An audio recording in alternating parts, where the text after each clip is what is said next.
देश के मूल निवासियों, अरे हम आदिवासियों, भुइया के मूल निवासियों।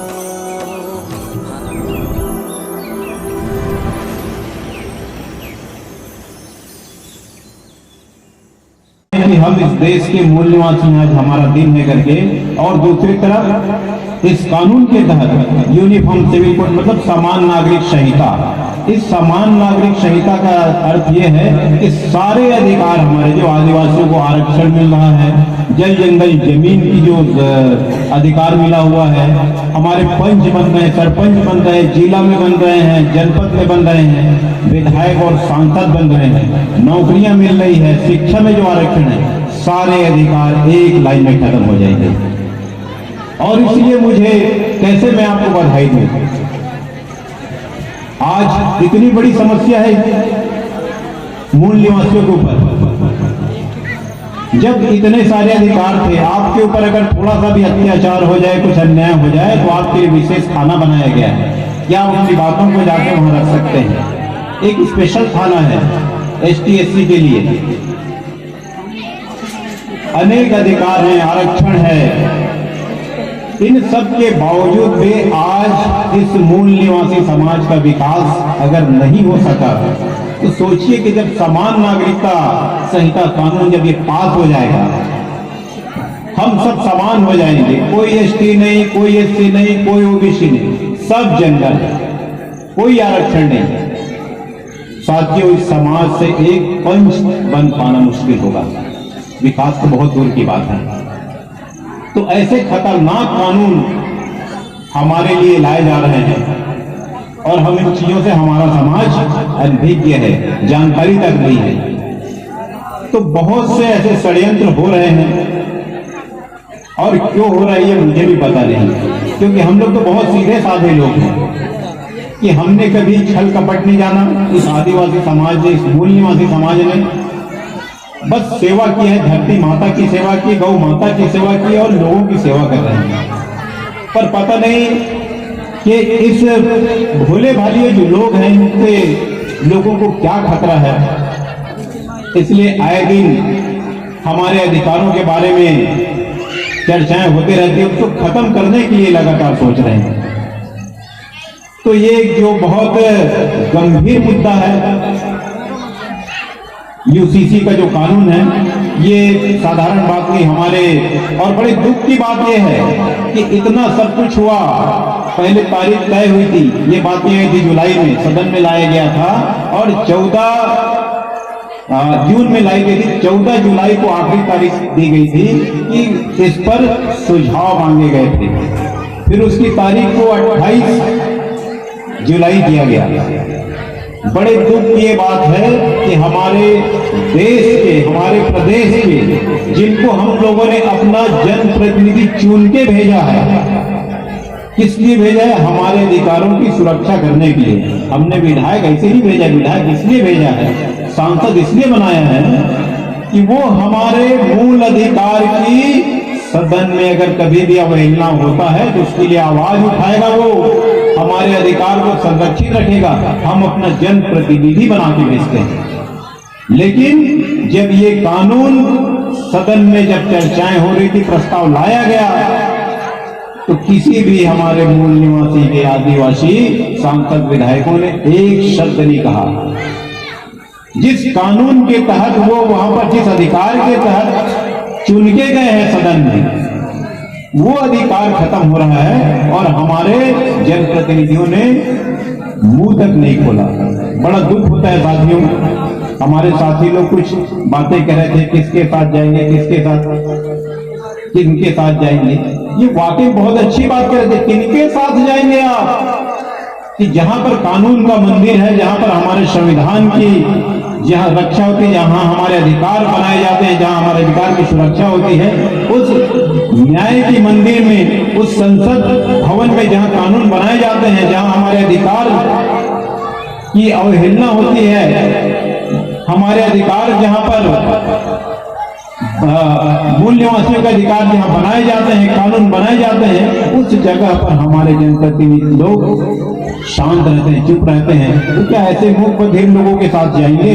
भाई ने बहुत अच्छा कहा, मैं स्वागत करता हूं उनका। तो साथियों, तो ये आज एक समय है, क्योंकि आज ये 9 अगस्त मूल निवासी दिवस पूरे विश्व में आज मनाया जा रहा है। हमें भी मनाना चाहिए। आप सबको मैं आज इस मूल निवासी दिवस के अवसर पर सबको मैं बधाई देता हूं।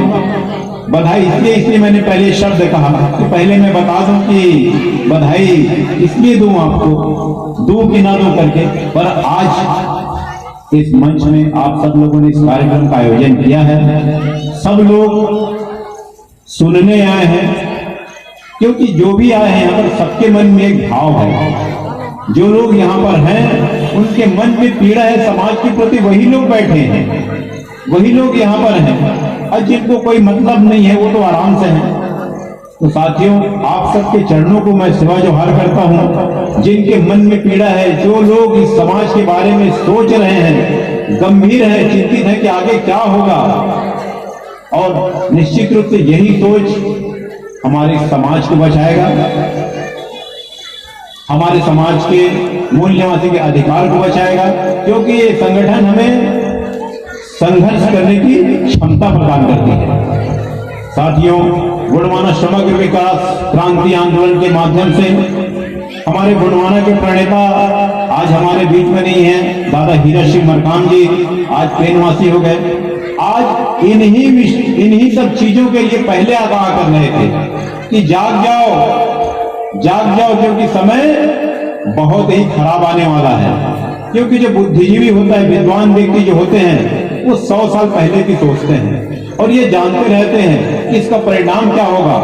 उन्होंने अपना पूरा जीवन समर्पित कर दिया इस समाज को संगठित करने में, और दादा ने सिर्फ और सिर्फ सत्ता की बात की, शासन की बात की। इसलिए आज बहुत सारे यहाँ पर जनप्रतिनिधि होंगे पंचायत के, और भी हमारे साथी लोग हैं, बुद्धिजीवी लोग हैं, कि मांगने वाले लोगों को कभी अधिकार नहीं मिलता। सत्ता तो बहुत दूर की बात है, अधिकार तो बहुत दूर की बात है।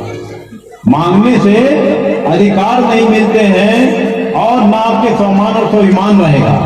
तो साथियों, ये जो मांगने की प्रवृत्ति हो गई है हमारे इस मूल निवासी समाज में, क्या मांगने की?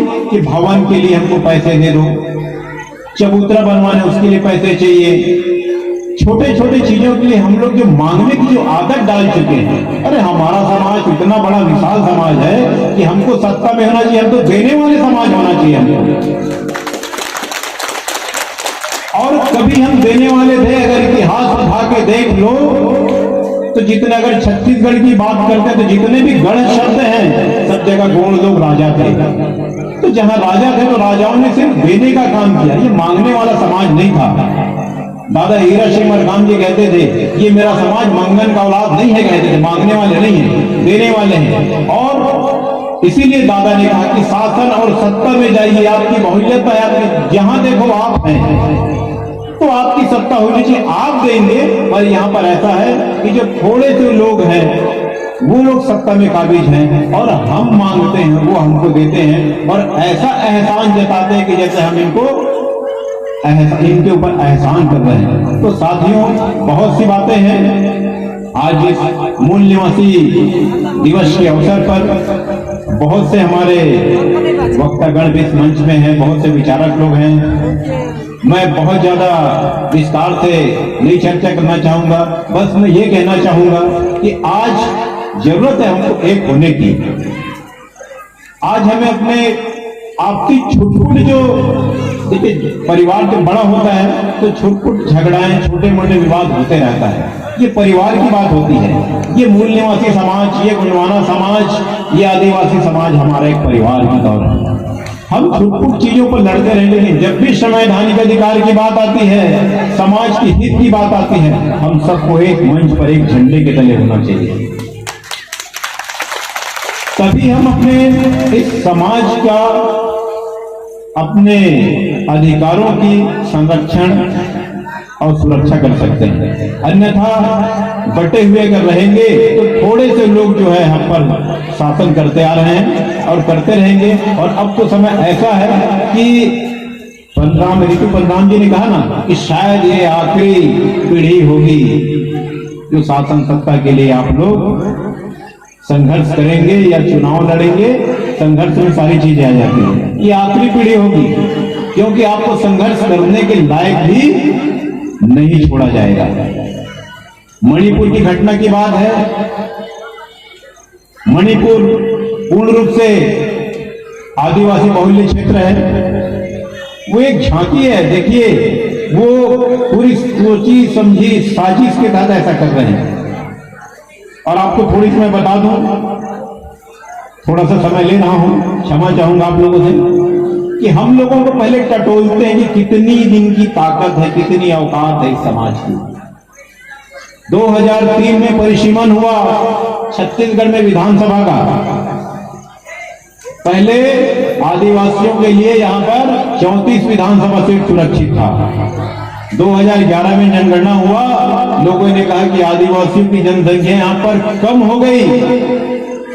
आदिवासियों की जनसंख्या छत्तीसगढ़ में कम हो गई और इसलिए इनके 5 विधानसभा सीट जो है उनको विलोपित कर दिया गया, जनरल कर दिया गया।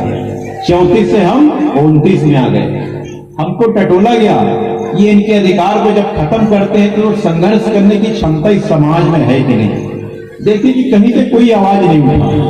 गोंडवाना गणतंत्र पार्टी के माध्यम से हम लोगों ने कहीं कहीं पर छुटपुट आंदोलन किया, पर सरकार पर कोई उसकी असर नहीं हुई। यहीं पर हमारे बगल में झारखंड है। झारखंड के लोगों ने इसका पुरजोर विरोध किया और आज तक वहां पर परिसीमन नहीं हुआ।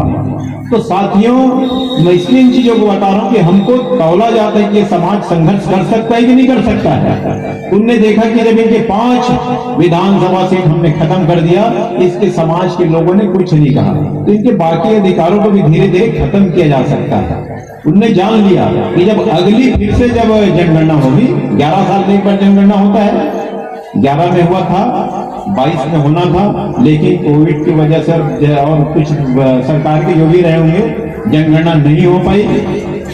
अभी परिसीमन होना है। तो साथियों देखिए, अब परिसीमन में तो सीट क्या छोड़ेंगे, तो हमको ही खत्म कर दे रहे हैं, तो सीट कहां से बचाएंगे।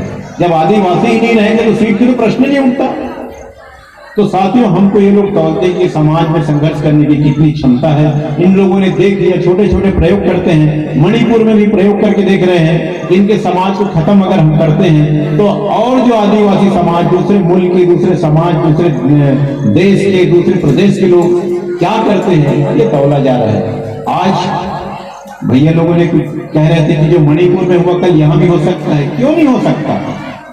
जब मणिपुर में कोई घटनाएं हो रही है, हम चुप बैठे रहेंगे। आज वहां के आदिवासियों को खत्म किया जा रहा है, कल यहाँ के भी लोगों के साथ होगा, परसों मध्य प्रदेश में होगा और अनेक राज्यों में होगा और समाप्त कर दिए जाएंगे।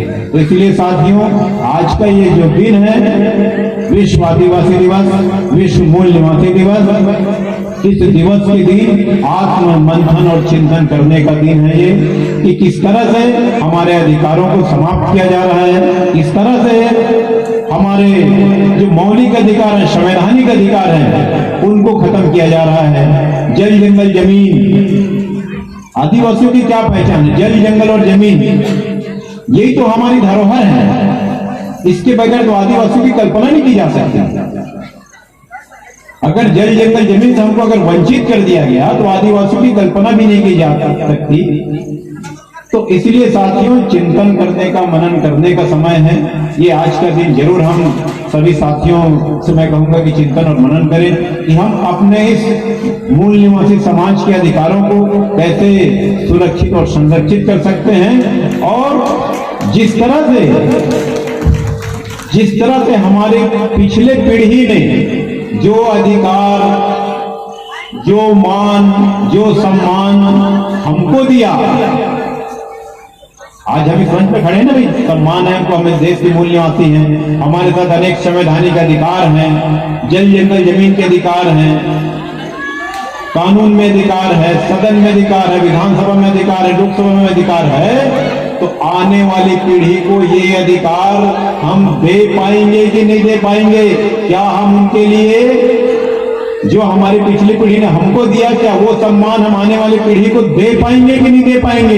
इस पर चिंतन करना चाहिए, क्योंकि समय बहुत गंभीर समय आ गया है और बहुत सारे बुद्धिजीवी लोग हैं, बहुत चीजों को कहने की आवश्यकता नहीं, सब समझ रहे हैं, देश दुनिया की हालत देख रहे हैं कि क्या हो रहा है, सोशल मीडिया का जमाना है, सबको पता है। और इसलिए हम आपसी मनमुटाव को भूल करके हम अपने आपसी मनमुटाव, जो छोटे छोटे मनमुटाव होते हैं, उसको भूल जाइए और सारे मूल निवासी एक रस्ते, एक लाइन पे आ जाएं और इस देश की शासन और सत्ता में आप लोग कब्जा होइए और अधिकार को अपने सुरक्षित रखते हुए इस देश की सत्ता को अपने कब्जे में करके उन लोगों को दीजिए आप, जो आज आपको देने का काम कर रहे हैं ना।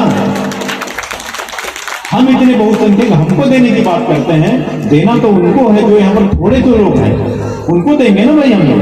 तो शासन और सत्ता पर काबिज होइए मेरे मूल निवासी भाई, मातृशक्ति पितृशक्ति लोग, और उन लोगों को देने के लिए आप लोग सोचिए जो लोग थोड़े से लोग हैं, असहाय लोग हैं, दूसरे मुल्क के से यहाँ पर आए हैं, उनको देने की बात हम करेंगे।